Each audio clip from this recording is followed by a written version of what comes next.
এবারের বিপিএলে ভিন্ন এক খেলায় মেতেছে রংপুর রাইডার্স। মাঠে দলগুলোকে নাকানি চোবানি খাওয়াচ্ছে আর ম্যাচ শেষে ঝড় তুলছে সোশ্যাল মিডিয়ায়। প্রতিপক্ষরা রীতিমতো ভয়, প্রতিউত্তর যে দেবে তারও তো কোনো উপায় নেই। আর এটাই এখন হয়ে গেছে দি নিউ নর্মাল।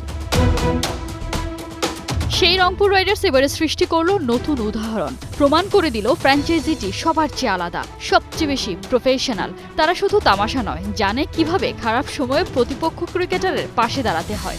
দেশের ক্রিকেট ইতিহাসে ঘটল বিরল এক ঘটনা।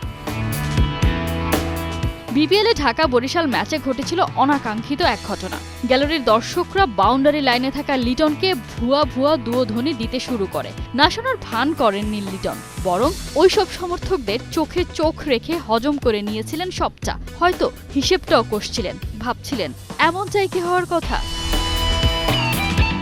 শূন্যতার দিকে লিটনের এই চোখ, শূন্যতা চোখের ভেতর। প্রতিভার পাত নিয়ে লিটনের নিত্য এগিয়ে চলা। এই পথে কি লিটন একেবারেই একা?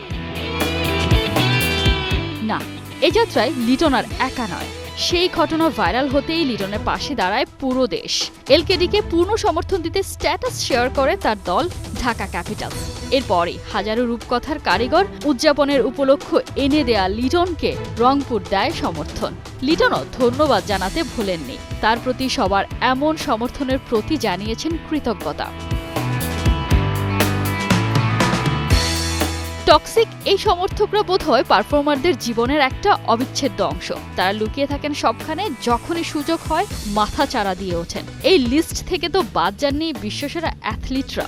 বিরাট কোহলি, মহেন্দ্র সিং ধোনি থেকে লিওনেল মেসি। তিনিও তো তার নিজের দেশের সমর্থকদের কাছ থেকে শুনেছিলেন দুয়োধ্বনি।